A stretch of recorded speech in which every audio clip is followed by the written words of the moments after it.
Hello, magandang umaga sa inyong lahat. Hmm, nandito po tayo ngayong umaga upang pag-usapan po natin yung um, Angelology, right? Ito pong Angelology po is under dun po sa ating programa na Devil's Dominion, right? Devil's Dominion, which is authored by Anthony Masters. At it's about the story of hell, no, and its demon. But before we go there and discuss it, let me introduce you first to what we call as angelology, right? So, nandito po tayo ngayon sa ating topic na Rico Haboya on angelology. Actually, so before we start, ano po ba talaga ang ibig sabihin ng anghel? What do we meant by angel? Actually, when we say angel, etymologically, it came from the Greek word angelos, no? And then Latin, anghele, and then angeles, no? So, dun po nagkaroon ng derivation ng word na angel. So, what do we meant by angel ba? So, if we're talking about angel, ito po ay isang spiritual being which is believed to act as an attendant, agent, or messenger of God. Alright. Pag sinabi po natin kasing attendant, agent, or the messenger of God, mamaya-maya po ipapaliwanag ko dahil yung hierarchy ng mga anghel, yung hierarchy nila, it is divided into three choirs. So pag sinabi po nating choir, we're talking about the spear. The spear po. That's what they call it, the choir.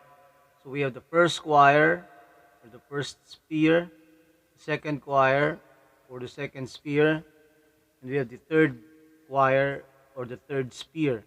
Right? So tatlo po yan. At doon po sa tatlo na yon, tatlong spear, nandyan po yung mga rankings ng mga angel natin. Alright? So we have 3 for each and one of them, the spear. So tuloy muna po natin yung angel meaning po, no? So actually, when we talk about angel, it's a spiritual being believed to act as an attendant. When we talk about attendant, ito po yung servant, no? Servant of God. Then agent, when we talk about agent, ito po yung mga governors of God na ipinamahala niya muna, dinelegate niya muna yung pamamahala, no, ng creation niya sa mga ito. And the last is the messenger of God. Papasok dito yung mga rulers, no? Yung pangatlong spear. Conventionally po, it is represented po in form, no? With wings and a long robe. So I'm going to show you a picture of an angel here. Ito po ay sikat na anghel, no? Yan. Ito po siya. Yan. So that is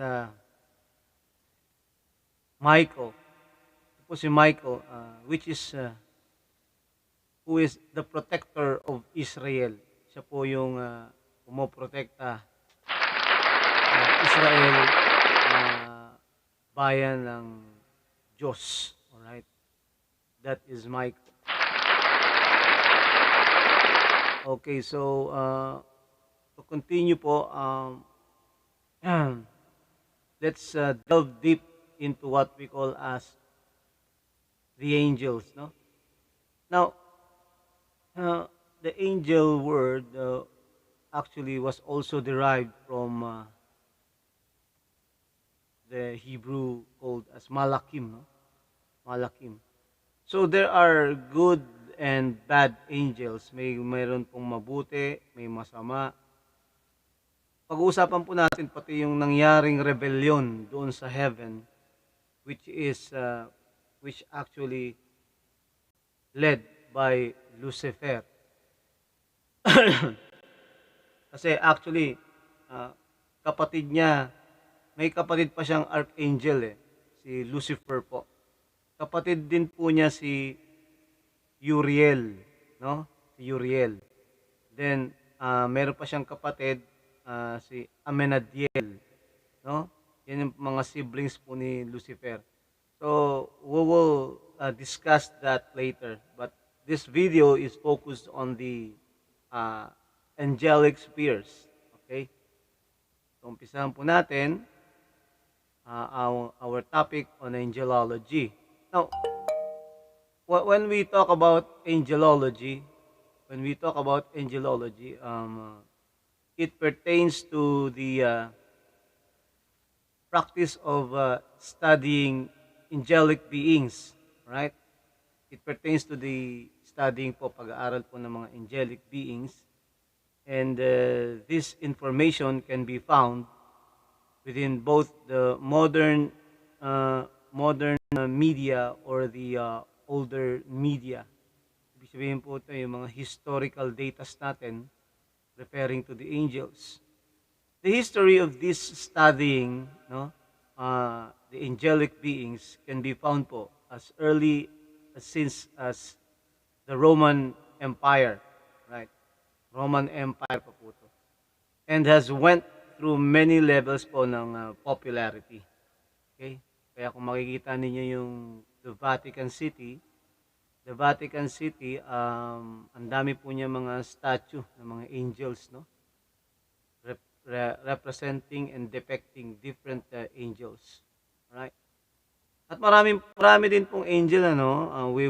I'm going to give you the names of those angels, no? Siguro later o kaya sa another video. Okay? Let's talk about first yung unang sphere, no? The first sphere.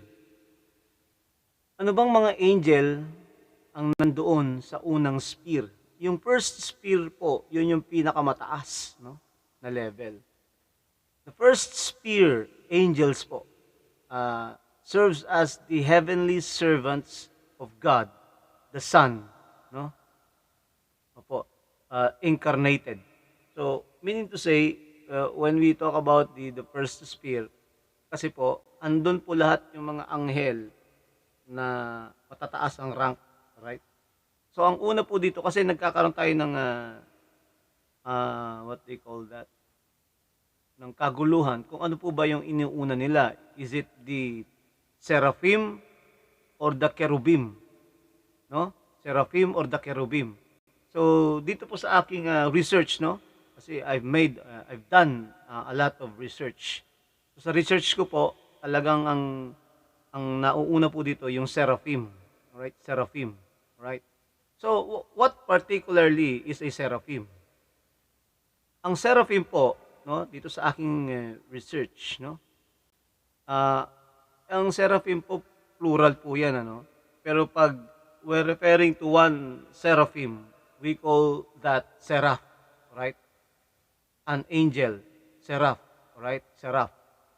Literally po, ang ibig sabihin po nito, burning ones. Kasi po, mga nagpa-fire sila, talagang nag-aapoy sila. Right? And the word seraph, no, is normally synonym po for serpents, no? Serpents. When used in sa Hebrew Bible, no? Mga serpent po 'yan. No. So, seraphim po is considered to be, they are the highest, no, angelic class, yung mga seraphim po.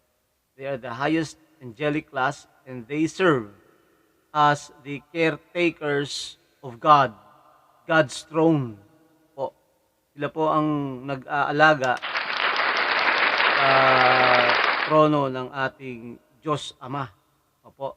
And they continuously shout praises. Sumisigaw po sila continuously ng Holy, Holy, Holy is the Lord of hosts. No? The whole earth is full of His glory. Right? So yun po yung sinisigaw ng mga seraphim. No?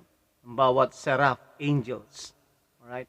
Hindi ko lang alam kung sinisigaw nila yung Holy, Holy, Holy for eternity. Lagi na lang paulit-ulit. I think. Siguro ganun nga. Now, these seraphim po are described. They are described as fiery. Nakakatakot po yung mga seraphim because they are six-winged beings. No? Six-winged. 6 po yung pakpak nila. 6. Alright? No? Yung 2 pakpak po nila ay tinatabingan yung mukha nila. Yung 2 pakpak nila, patabing sa mukha. Ngayon naman, yung 2 pakpak, tinatabingan naman yung kanilang paa. No? Yung paa naman. At yung huling 2 pakpak, yun ang ginagamit nila upang sila ay lumipad. Alright? Yan po ang mga seraphim. Alright? Angels. Doon sa first sphere. Pero hindi lang naman po seraphim ang naninirahan doon sa first sphere, no? Of heaven. Andun din po yung mga cherubim. Ito na po, cherubim. Pag sinabi po natin cherubim, it is also considered as a plural word for the cherubim angels. Kasi po, ang singular niya, cherub. No? Cherub. Right? So, ano ba ang mga cherubim? When we talk about cherubim, cherubim have 4 faces po. 4 po ang mukha ng cherubim, no? Ng mga cherubim. Yung isa po, yan, kamukha niyan. 1, yung first face of a man.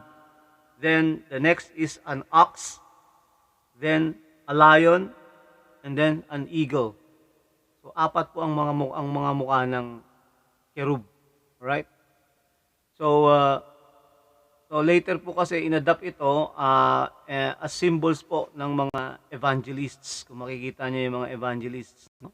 Makikita nyo, nandyan yung ox, lion, eagle. Right? So, they have 4 po. Meron po silang 4 conjoined wings. No? Conjoined po. Magkakadikit yan. Covered with covered with eyes, no? Ibig po sabihin yung kanilang 4 po na conjoined wings is covered with eyes, right? Then they have a lion's body, no? And they have a feet of an oxen. So ulitin po natin, yung 4 po na conjoined wings ng ating cherubim, sila po ay covered with eyes, yung mga pakpak nila. No? Yung katawan nila, lion, at yung paa nila, oxen. Alright? So, when we talk about cherubim, sila po yung, kung matatandaan po natin sa ating Old Testament, they are the one who guards the way to the tree of life. No? To the tree of life, dun po sa Garden of Eden. Alright? Dun po sa Garden of Eden. Alright? So, yan po ang ating mga tinatawag na mga cherubs or cherubim angels. No? And so, if you have any comment regarding this, please make a comment doon sa ilalim ng ating video. Then, we will go to the next. No? So, meron po dito sa modern English usage po, no? Meron pong distinction kasi, medyo malabo. This distinction between cherubim and the putti. Putti po yung P-U-T-T-I. So ito po yung mga often wingless human baby. They are toddler-like beings, traditionally used in figurative art. So, yun po yung ginagamit nila. Alright?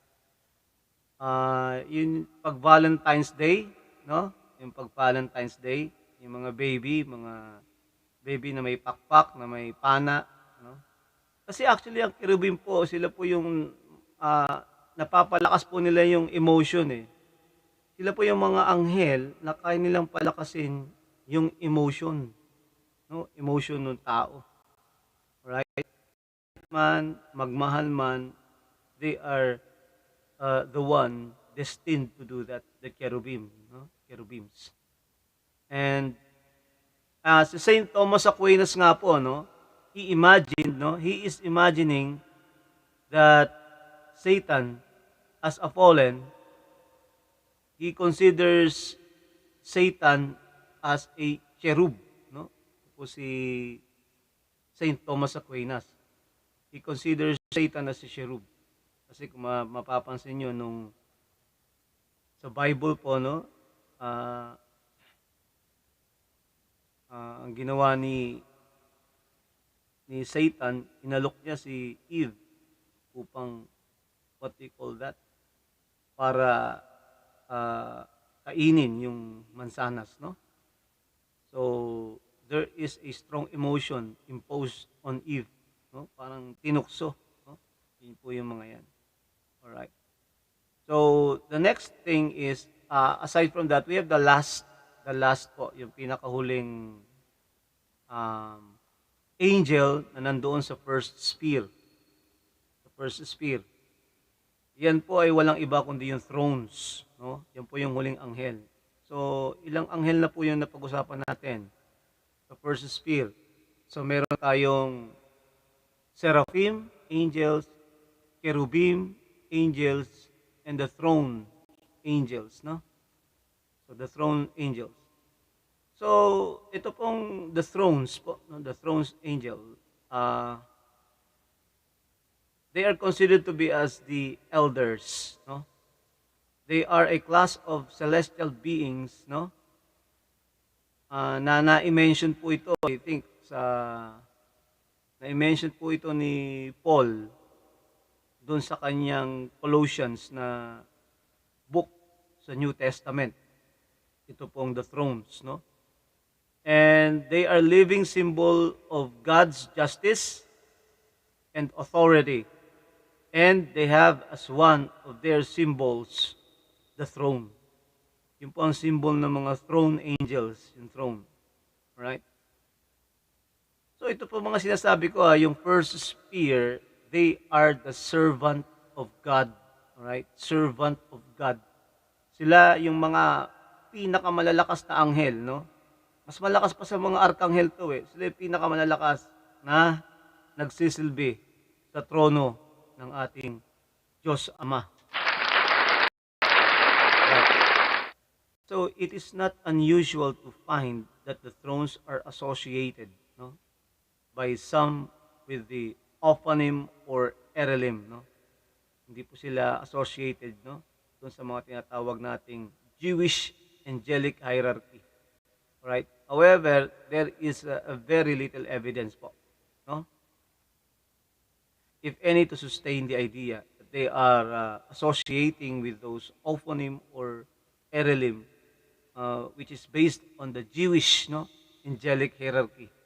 Kasi siguro sa mga darating po na araw, pag-uusapan din po natin yung Judaism Angelology, right?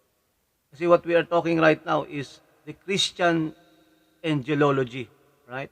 Which is based on the Roman Catholicism. Okay? Okay, so to continue this, yung ophonym po, the ophonym in Hebrew, ang ibig po sabihin ng ophonym sa Hebreo, wheels, mga gulong. Ito po kasi is from the vision of Daniel, no? is from the vision of Daniel. Nakita po niya to. So, to continue this, the oponyms are unusual looking even compared to the other celestial beings. They're unusual. No? Plus, they are said to be moved by the spirit of other beings. No? Which raises the question if the oponym are a spiritual being, which raises the question, no, at all, or if they are considered to be as purely material beings. Kung spiritual ba sila or material, itong mga oponym from the Judaic hierarchical of angels, no? So they appear as ang kulay po nila beryl, no? Beryl wheel na gulong within a wheel, wheel within a wheel. Their rims are covered with hundreds of eyes. Yung rims po nila covered with the hundred of eyes. Alright? Kung yung cherubim, yung pakpak po nila ay puro mata naman. Ito naman sa ophonym, no? Yung gulong, puro mata. Alright? So, they are closely connected with the cherubim. Yun ang sinasabi ko sa kanina. Instead, when they move, the others move. No? When they stop, the others stop. And when they rose from the earth, the wheels rose along with them. For the spirit of the living creatures was in the wheels. Alright. So, yun po yung sinasabi, no? Sa ating research na ophonym, which is considered to be as will in the form, no? Angels in the form of will. So, the Christian theologians po ay ini-include po yung thrones na doon po sa ating choir. They don't describe them as a will, alright? Hindi po will yung throne, describe po. Describing them as adoring eldermen. So, eldermen po. Who listen to the will of God and present the prayers of men. Alright. Galing ng trabaho ng mga throne angels, no? So, yung pong 24 elders po in the book of Revelation are usually thought to be the part of this group of angels. Alright? Sa Revelation po. 24 elders. Okay, so kaya po dito, nabanggit ko yung ophonym, kasi yung ophonym po, di ba, mga gulong siya, Judaic, hierarchical, no? Angels po. Sa kanila, ophonym.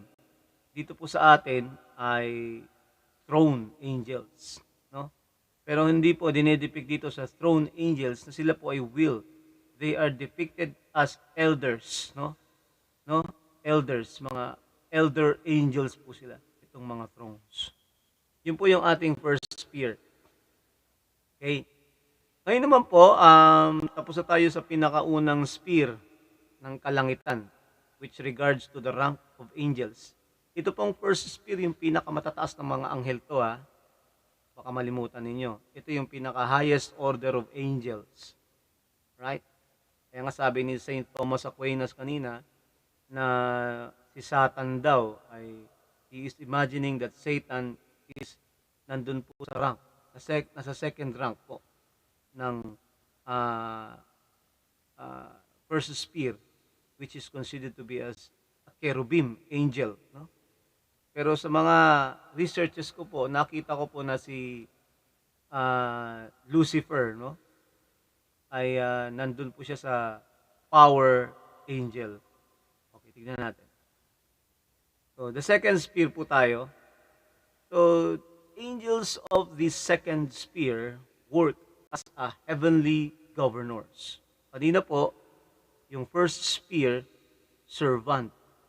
Ngayon po, they are considered to be as the governors, no, of the creation of God, no?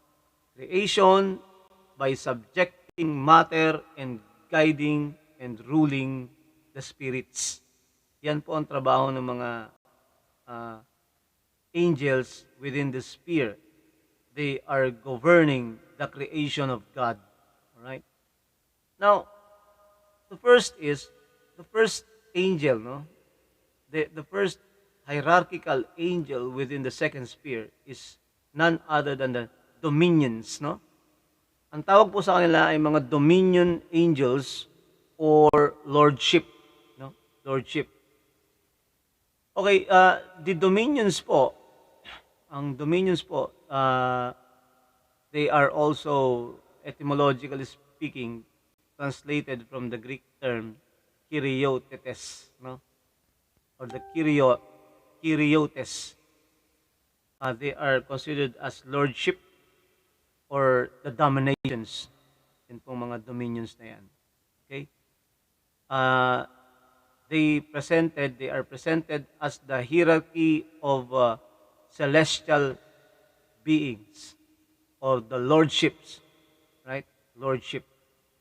So the dominions po, they regulate the duties of the lower angel. Sila yung nagre-regulate po kung ano ang gagawin ng mga mas nakakababang anghel sa kanila. It is only with extreme rarity that the angelic lords make themselves physically known to humans, no? So napakadalang po noon na yung mga angelic lords ay magpapakita physically sa mga tao. Napakadalang po noon. Alright, so these are the dominion angels.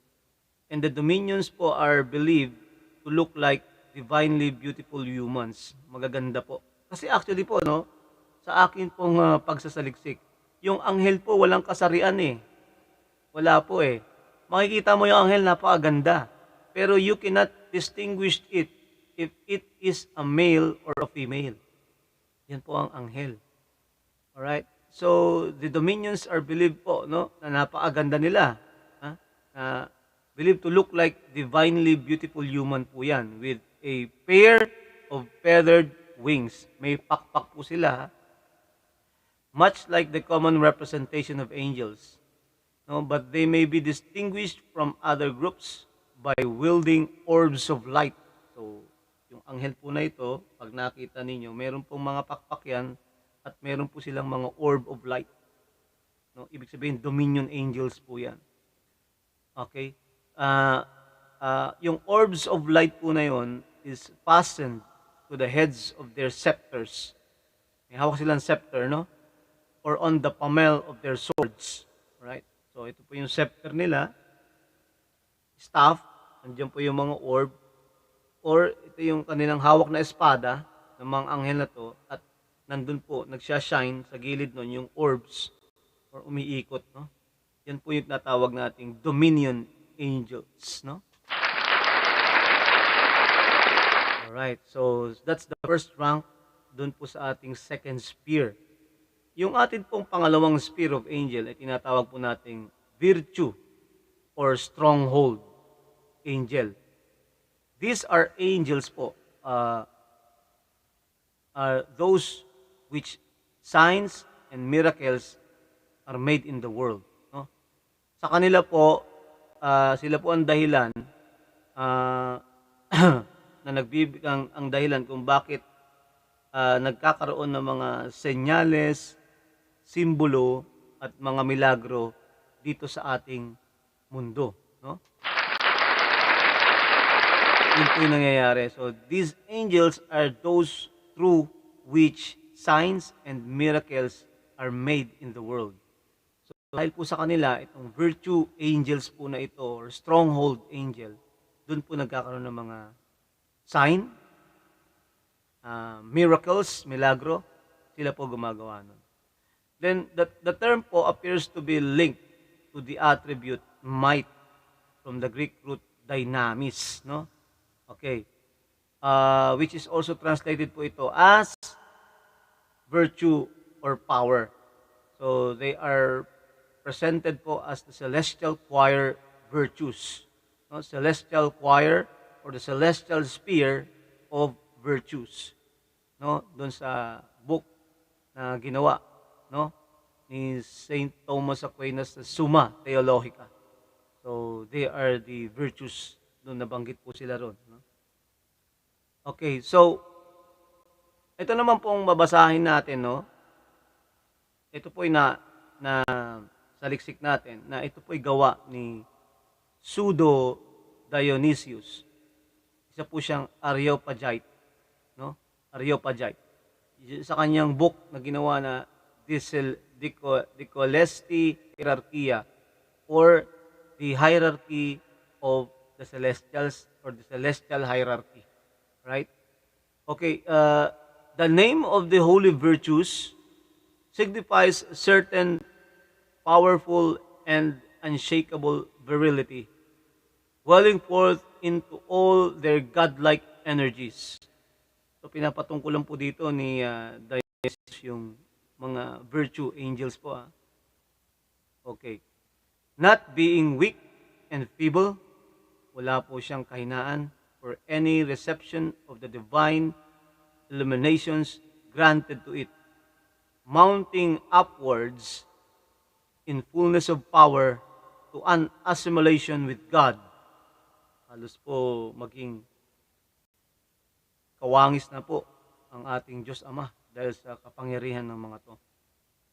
Never falling away from the divine life, so they never fall away through its own weakness, but ascending unwaveringly to the super essential virtue, which is the source of virtue, fashioning itself as far as it may in virtue, perfectly turned towards the source of virtue, and flowing forth providentially to those below it, abundantly filling them with virtue. Okay. Ito po kasi mga virtue angels, no? Ito pong mga virtue angels natin, or tinatawag na stronghold. Sa ethics po kasi, sa subject na ethics, ang virtue, it pertains to the habit of doing good. Habit of doing good. Yan po yung natawag nating virtue. So, kaya po may virtue na concept because meron din pong virtue angels. At yan po yung stronghold. No? Doon po nang gagaling lahat ng mga ethical norms, no? Ethical concept diyan sa virtue. Sila nagpo-provide. Kaya sila nga po yung sign at sila rin yung natawag nating nagbibigay ng milagro, no? Sa oras na pangangailangan ng mga tao. So, pagkatapos po nun, we go now to the power angels po. The power angels, or they are considered as the authorities. Dito po, nakalinya, ito po ang ranggo dati sa langit ni Lucifer. Right? Isa po siyang power angel. So, here, on my research, no, these power angels po, or authority angel, no, their primary duty is to supervise po the movement of the heavenly bodies in order to ensure that the cosmos remains in order. So sila po ang nagsusupervise, no? Okay, they are considered to be as a warrior angels, no? Ang mga power angels po, they are the warrior angels. Sila yung mga lumalaban talaga. They also oppose evil spirits. Kumakalaban sila sa mga evil spirit, especially those that make use of the matter in the universe. Right? And often cast evil spirits to detention places. Bilhin nyo, sila yung naglalagay, no, dun sa mga masasamang espiritu sa tinatawag nating mga detention places. No? These angels po are usually represented as soldiers wearing full armor and helmet. Ang galing, ano? Talaga pala yung may armor itong mga anghel na to, saka may helmet. And also having defensive and offensive weapons, no? May mga sandata silang dala, such as the shields, spears, or chains, no? Yun po yung mga sandata nila. Siyempre, meron din sila mga swords, mga espada. The powers are the bearers of conscience. Ito po mga power angel na to, sila po yung bearer of conscience. Sila yung nangongonsiyensya. And they are the keepers of history. Right? They are also the warrior angels created to be completely loyal to God. Wow. So, yan po yung mga power angels. Ano? Some believe that no power has ever fallen from grace. Wala pong power angel, wala pa raw pong power angel na nag-fallen to grace. No? Ibig sabihin, naging fallen angel. But another theory ito na nga po yun, that Satan or Lucifer was the chief of the power angels. O, so, kita nyo? Kita po ninyo, siya pa pala yung hepe ng mga power angels na to. Before Lucifer fell, no? Bago siya bumagsak at maging fallen angel. Si Lucifer po ang hepe, chief of the power angels, no? Their duty is to oversee the distribution of power among humankind. Hence their name, power angels. Actually, ito nga po mga power angels, sila ang nag-uutos sa mga archangels na to, no? Okay, galing. So, yun po yung ating second sphere. Ngayon naman po ay tutungo tayo dito sa ating third sphere. Alright? Okay. Ikatlong sphere po natin. These are the angels who function as heavenly guides, protectors, and the messengers to human beings. O, yan na. So, we have the first sphere, kung nasaan ang kanilang function is to serve God. They are the servants of God. The second sphere, they are the governors of the creation of God. The third sphere, they are the messenger of God. Alright? The first rank, no, is the principalities or rulers. The principalities or rulers. So when we talk about the principalities, no, they are the angels that guide and protect the nation. Ito na. Sila yung mga anghel na nag-guide at nagpoprotekta sa mga bansa. O kaya grupo ng tao, o kaya naman ay mga institusyon ng ating simbahan. Okay? So the principalities po preside over the bands of angels and charge them with fulfilling the divine ministry. There are some who administer and some assist. Yan po yung ating mga principalities or ruler angels, no? Ito pong mga principalities are shown wearing a crown. Meron po silang crown, they carry scepter, no? Their duty also is said to be to carry out the orders given to them by the upper sphere angels, no? Ito na nga po yun, palapit na tayo sa mga arkanghel. And bequeath blessings to the material world. So sila po yung mga inuutusan ng mga higher angels para magbigay ng balita dito sa ating mundo, no? Their task is to oversee group of people, no? They are the educators and guardians of the realm of the earth, right? Like beings related to the world of germinal ideas, they are said to inspire living things to many things such as the art and or the sciences. Yan po ang ating mga principality angels or ruler angels po. So ito nga po, nabanggit din po ito ni Saint Paul.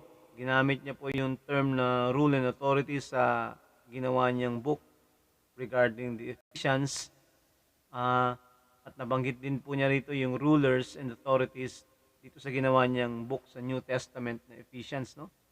So, yan po yung ating angels, principalities, or rulers na angels within the boundary of the third sphere. Ngayon naman po, pasok tayo sa susunod na rango, no? After the principality angels. Ang susunod po dyan ay walang iba kundi ang ano po? Ito yung kilalang-kilala ng lahat, no?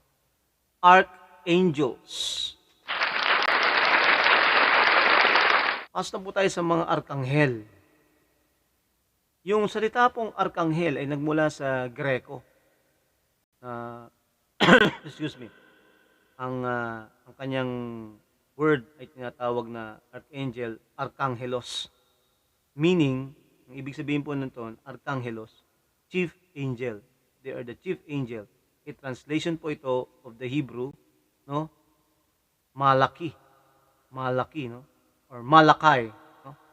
It derives from the Greek archein, meaning to be the first in rank or power, no? And angelos, which means messenger or envoy. So when we talk about angels or angelos, it pertains to messenger or envoy of God. The word is only used twice, no? Nagamit po siya, dalawa lang dito sa New Testament, no? Sa Thessalonian and sa Jude. Okay.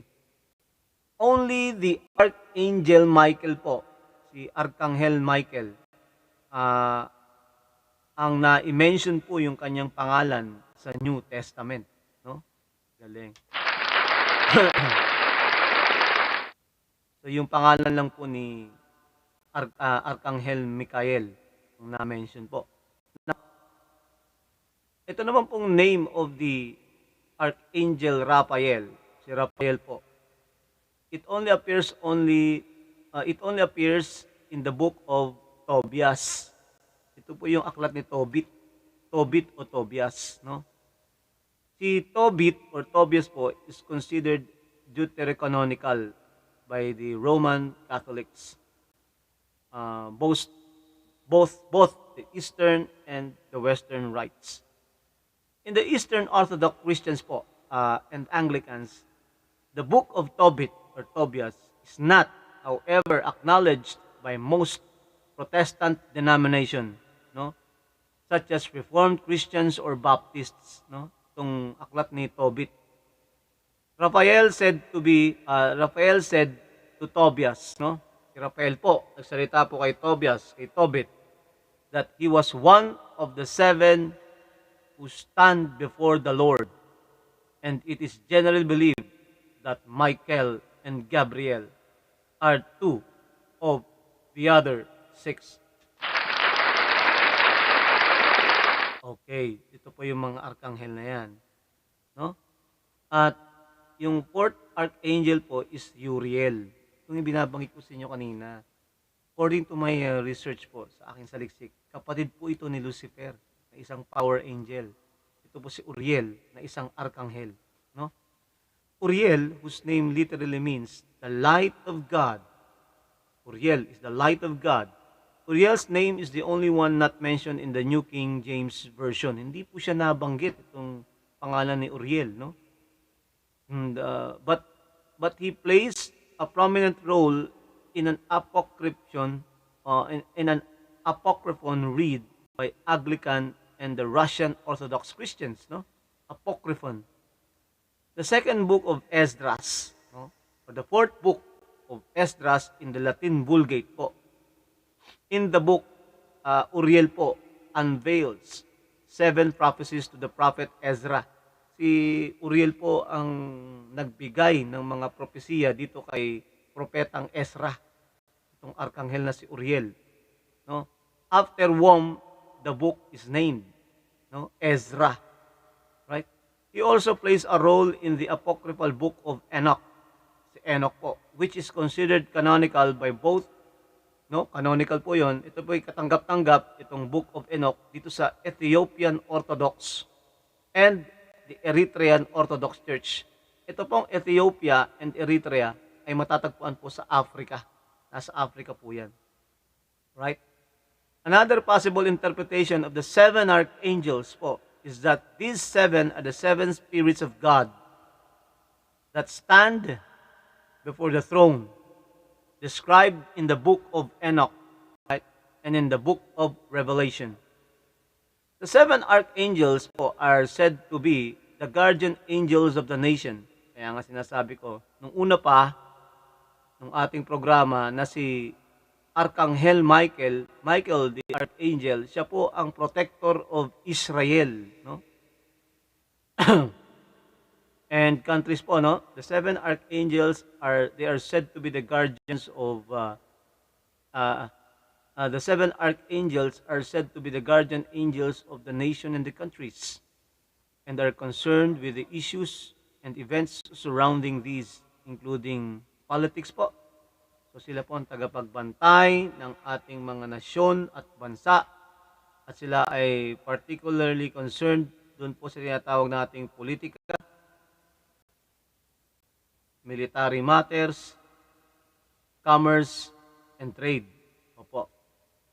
For example po, si Archangel Michael is traditionally seen as the protector of Israel and of the Ecclesia, of the church. No? Theologically equated po itong Ecclesia as the church. Alright? So, the forerunner of the spiritual new Israel. So, yan po ang protector, si Michael the Archangel. So, it is possible to make a distinction between an archangel with a lowercase and an uppercase of letter A. Alright? Yung atin pong lowercase po na archangel po, they are considered to be as the second lowest choir, archangels in the sense of being, right? Just above the lowest choir of angels, that is called only angels po, right? But yung latter po, yung may naka-caps lock po, big letter A, archangel.